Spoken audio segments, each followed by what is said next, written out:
Sissi et Romy étaient de retour pour une nouvelle aventure. Cette fois-ci, leur destination était Londres, une ville qui avait toujours fasciné les deux jeunes explorateurs.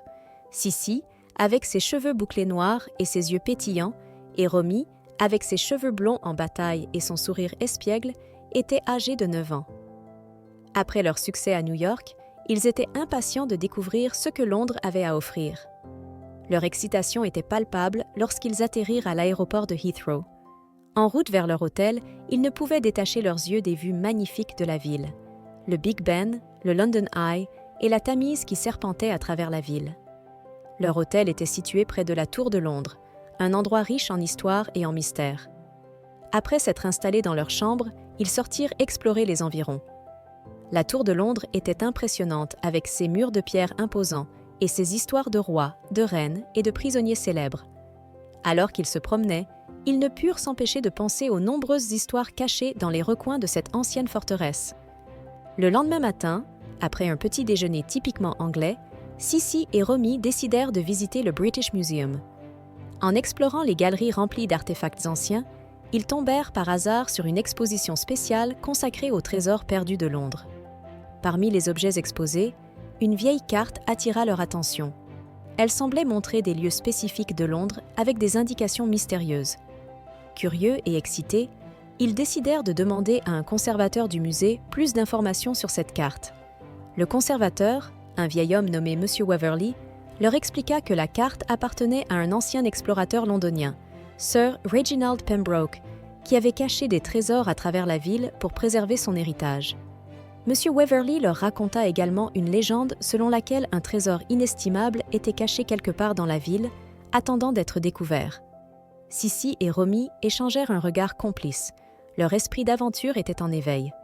Ils demandèrent la permission de prendre des notes sur la carte et avec l'aide de Monsieur Waverley, ils commencèrent à déchiffrer les indices. Le premier indice les conduisit à Trafalgar Square, un lieu emblématique de Londres. En examinant attentivement la statue de Lord Nelson, ils trouvèrent une petite inscription gravée à sa base. « Sous les ailes du lion, vous trouverez la clé ».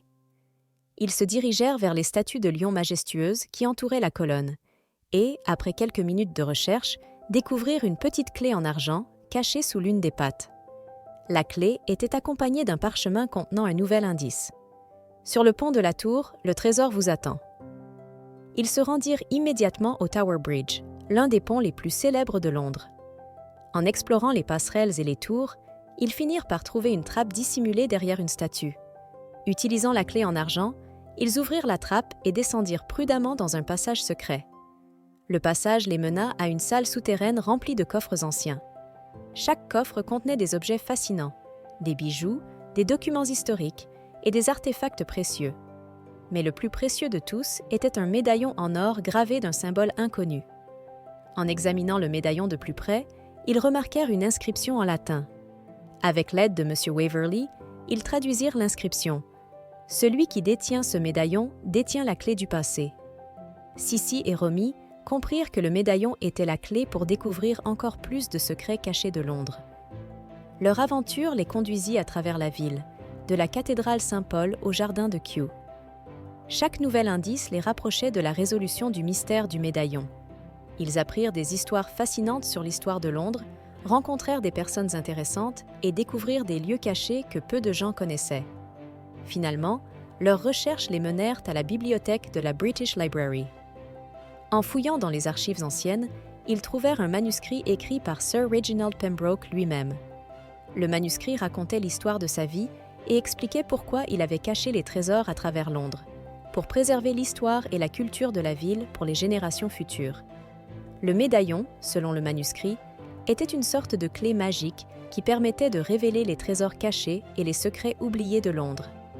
Sissi et Romy, avec l'aide de M. Waverley, utilisèrent le médaillon pour ouvrir une porte secrète dans la bibliothèque. Derrière cette porte, ils découvrirent une pièce remplie de livres anciens, de cartes et d'artefacts précieux qui racontaient l'histoire de Londres comme jamais auparavant. Sissi et Romy savaient qu'ils devaient partager leur découverte avec le monde.